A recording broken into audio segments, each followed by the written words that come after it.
Okay, so this is the Trump rally body cam footage. It has been released. I haven't watched it yet.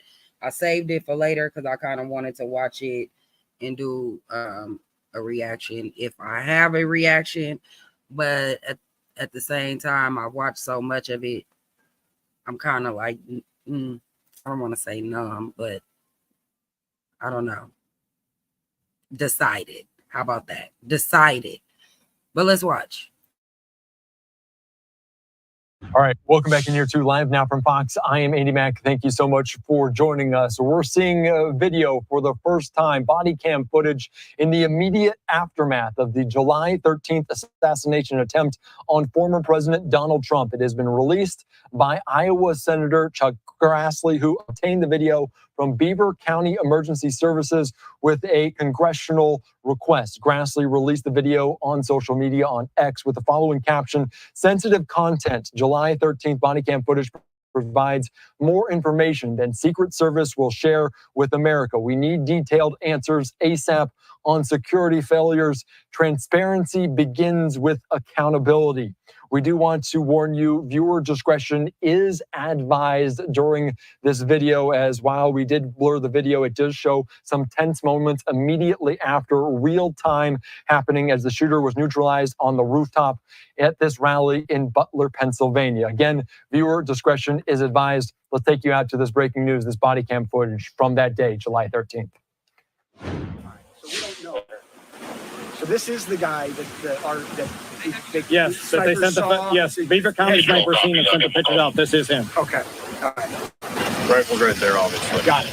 So the bike in the back. Is he on that bike? We don't know. We don't know. So I don't know. Treating that as suspicious device. Oh, 1 second. I believe the sniper that seen these and sent the pictures is right inside this building. Michelle, is Greg in there? All right, so if you go to that window that's open and yell for Greg, that's the sniper that sent the original pictures and seen him come from the bike and set the book back down and then lost sight of him. Okay. He's the one that sent the pictures out. I don't know if you got the same ones I did. I think I did, yeah. He's like got his glasses on and he's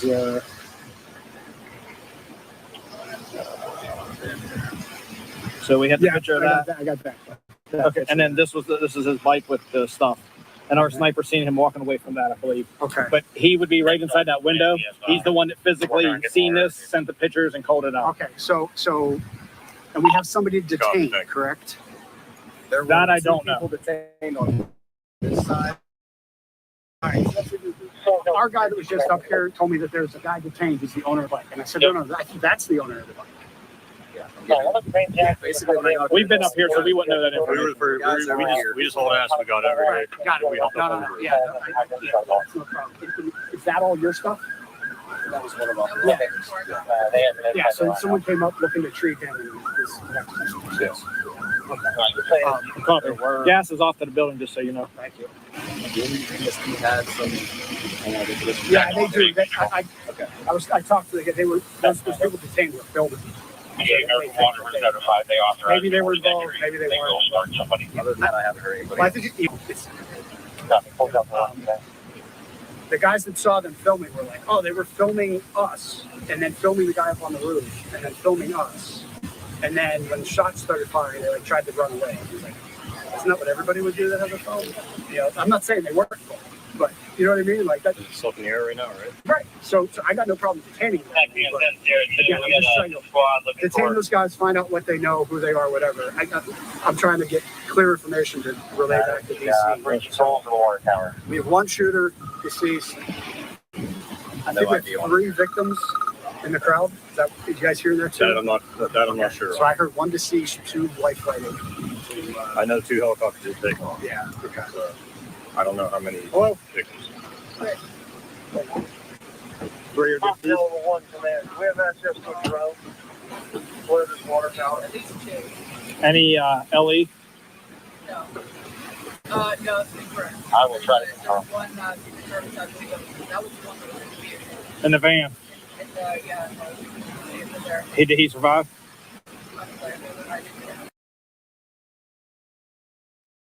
All right, so from what I gather, the person that was in the building that could see the whole roof saw him get off of a bike and then lost sight of him.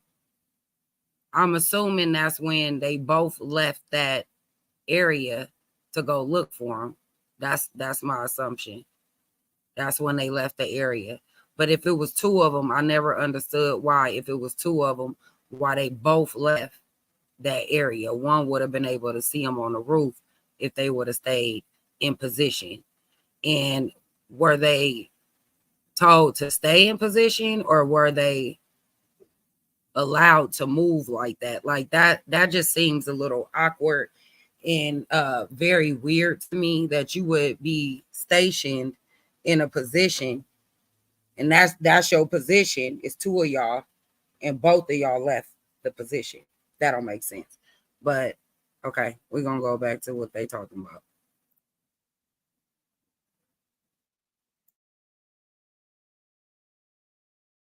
Copy.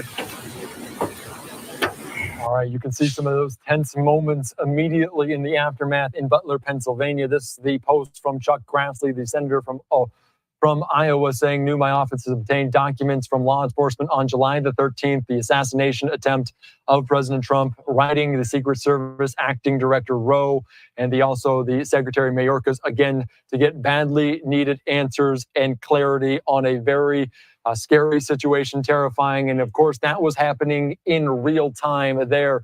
Of course, this was what transpired on July the 13th in this assassination attempt. And they did not know exactly what had happened, but the one shooter was neutralized. The former President Donald Trump was the target of an assassination attempt at a rally just days before the Republican nomination. The FBI early after that identified the shooter as Thomas Matthew Crooks, 20, of Bethel-Page, Pennsylvania. Secret Service agents fatally shot Crooks, who attacked from an elevated position outside the rally venue at a farm show in Butler. One attendee was killed. Two spectators were critically injured, according to authorities, all identified as men. The attack was the most serious attempt to assassinate a president or presidential candidate since Ronald Reagan was shot in 1981.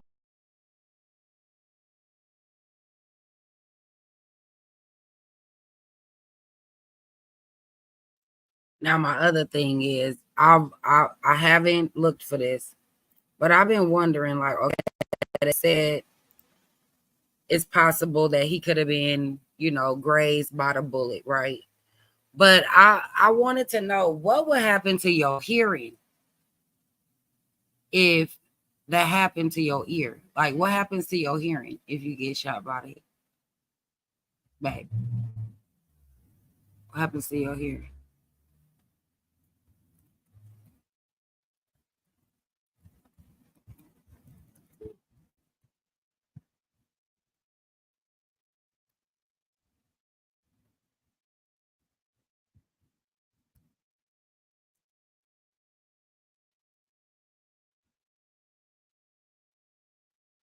That's always been my thing. Like, what would happen? And good afternoon, good evening, good morning.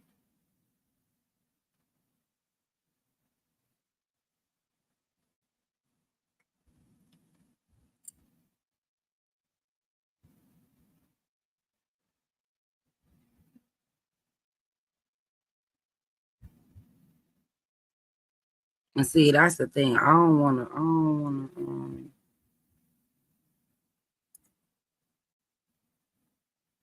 I don't really want nothing new.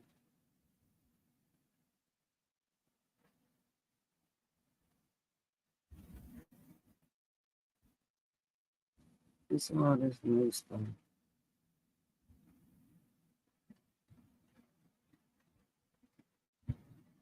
I ain't got nothing missing. It's only when you firing it. Let's watch this one.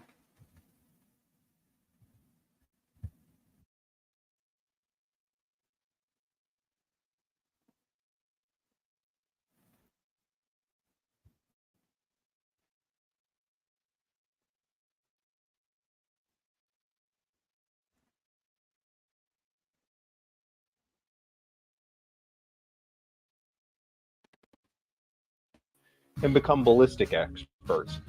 So in this video, I'm going to be shooting pig ears with AR-15s to show you what happens so that the experts can have some more fodder. Why would I make a video like this? Well, let me just read you some of these comments. So this dude is an anime doctor, apparently. He has an anime doctor as his profile picture, and he says, the 223 bullet in ballistics gel, a reasonable approximation of flesh.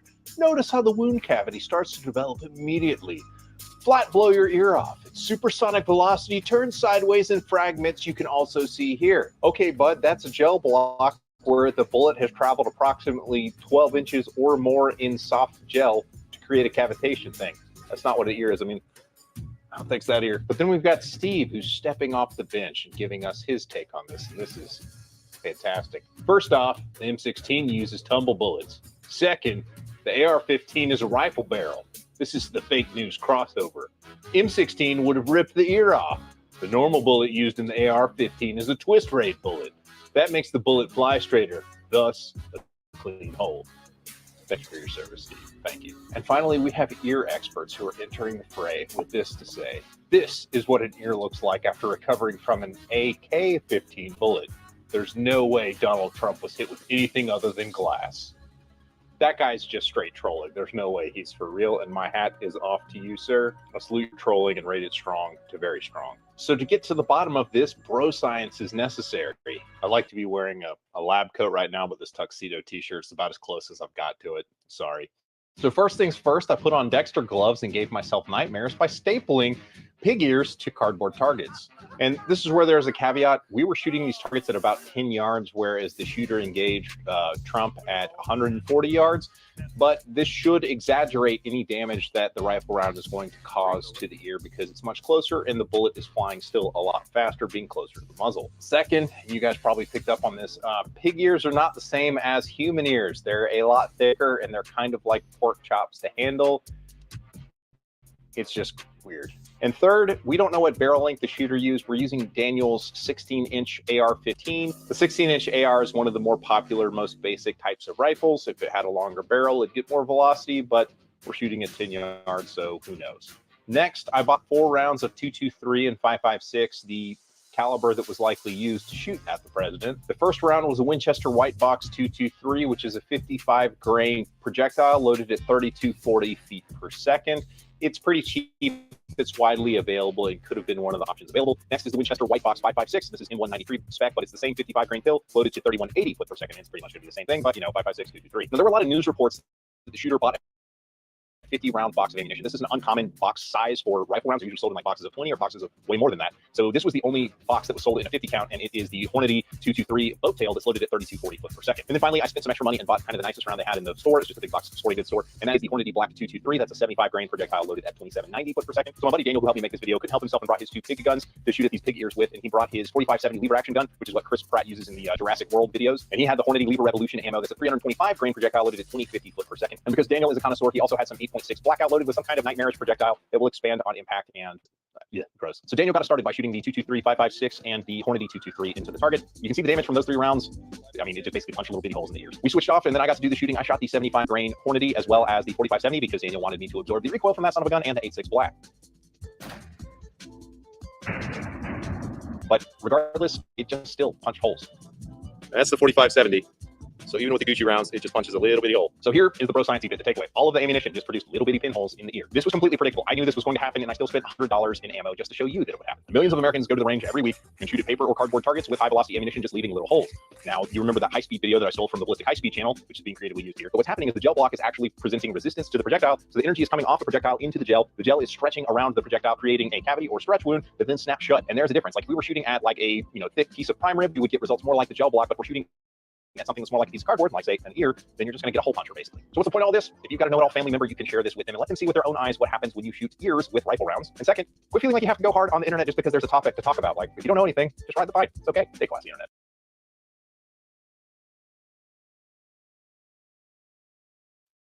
That was some good information. So that's all I have. I hope you guys have a beautiful and wonderful day. I don't know. I'm still decided on what I'm decided on. I don't believe everything I see and everything they put out. I know that they can manipulate, and they have manipulated the news for very long time. And what they want us to know is what they will put out, and that's what they'll tell us. Other than that, you guys have a good day. Stay vigilant and do your own research.